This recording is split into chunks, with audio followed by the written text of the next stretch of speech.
and Tucker Carlson has now been branded by Trump as kooky Tucker Carlson for his dissent.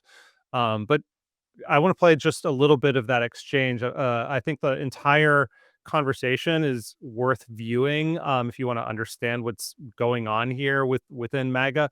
But let's roll just that one clip. Look, I like Trump. I campaigned for Trump. I know Trump. I talked to him last night.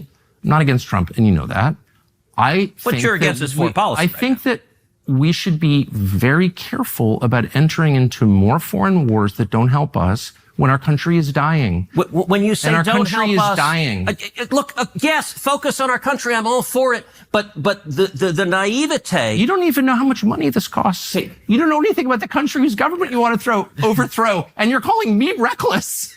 I want to stop a lunatic who wants to murder us from getting nuclear weapons Fair. that could kill millions of Americans. Fair. You say, I can't see how that benefits America in any way. That is bizarre. And by the way, bizarre. Isolationism, your foreign policy is the foreign policy of Jimmy Carter and Barack Obama. Oh, absolutely. And it doesn't work. Yeah, I'm a big leftist. This is so silly. I'm Jimmy Carter and Barack Obama. Okay. Let me just say one last thing. So how is your foreign policy different from Jimmy Carter's? Seriously. Please. But I asked that question seriously. I don't even know what you're talking about. Jimmy Carter? So what century is this? I am the product of the last 25 years, watching carefully, being involved in the periphery, and I see an unending string of foreign policy disasters that have impoverished and hurt our country. Unending string. Unending string. They would include Afghanistan, Iraq, Libya, Syria, and our inability to stop the Houthis, by the way, in Yemen, which exposes us as weak, and I grieve over that. So these are failures. You helped preside over some of them as a member of the Senate.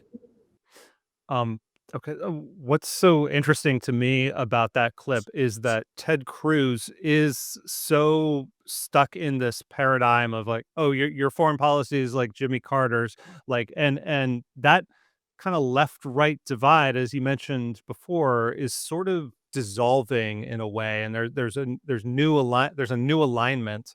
How do you hope that alignment and the schism that's happening, like what would be the best case scenario in terms of how that affects U.S. foreign policy going forward?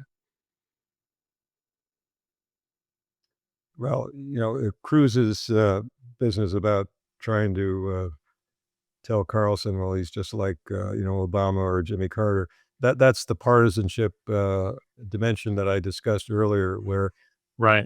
It's gotten to the point where Republicans considered, or at least some Republicans like Ted Cruz, consider Democrats at least as much of an enemy as any foreign enemies, be the Iranians or anyone else. And, unfortunately, that's another part of it. I just might note, elsewhere in that interview, one of the zingers that Carlson got in was to ask Cruz, well, how many people are in Iran? Yeah. And Cruz didn't know.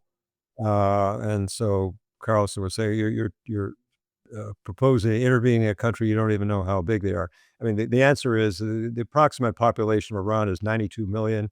It has an area that's more than 3 times as large as Iraq. So if you were certainly talking about anything about a ground invasion, this would be a huge, huge enterprise, orders of magnitude beyond what we've been talking about just with regard to air assaults.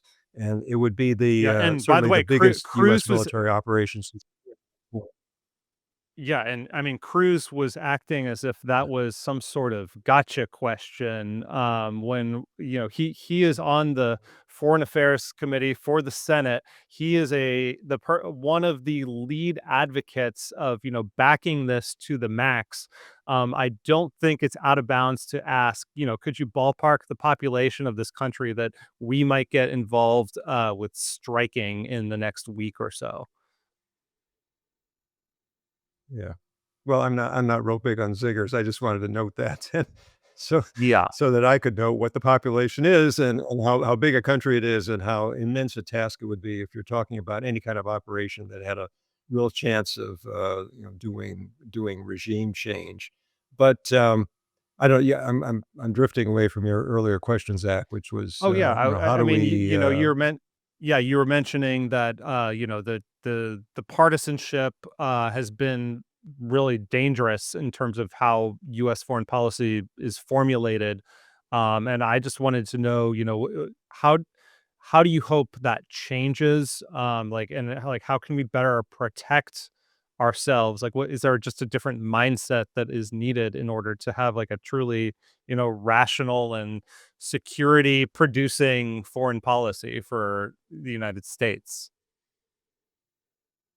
Well, I think the it starts with we're all Americans, number one. And number two, if we're talking Mm. about adversaries, we're talking about foreign adversaries. Ronald Reagan once admonished his aides who started saying some ill things about Democrats. And he said, remember, they're our political opponents. They're not our enemies. And yet, we're seeing rhetoric within his own party now in more recent years that speaks specifically of enemies. And you get lines like Ted Cruz saying, the ultimate insult is to say that you're doing something like a Democratic administration did.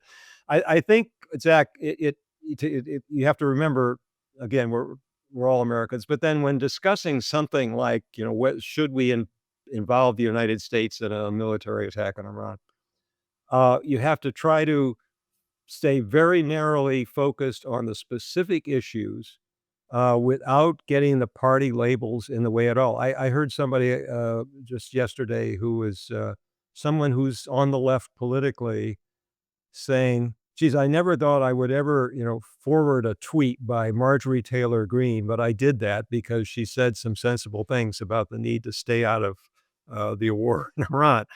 Uh, I, I Yeah. think, I would find it very difficult for me to imagine forwarding things that Marjorie Taylor Greene said, but on this particular issue, I would just sort of erase, other thing from my mind, other things that she had said on other issues, and the fact that she's a Republican on the MAGA right, and focus specifically on the issues at hand. And I think that's what Republicans and Democrats alike need to do.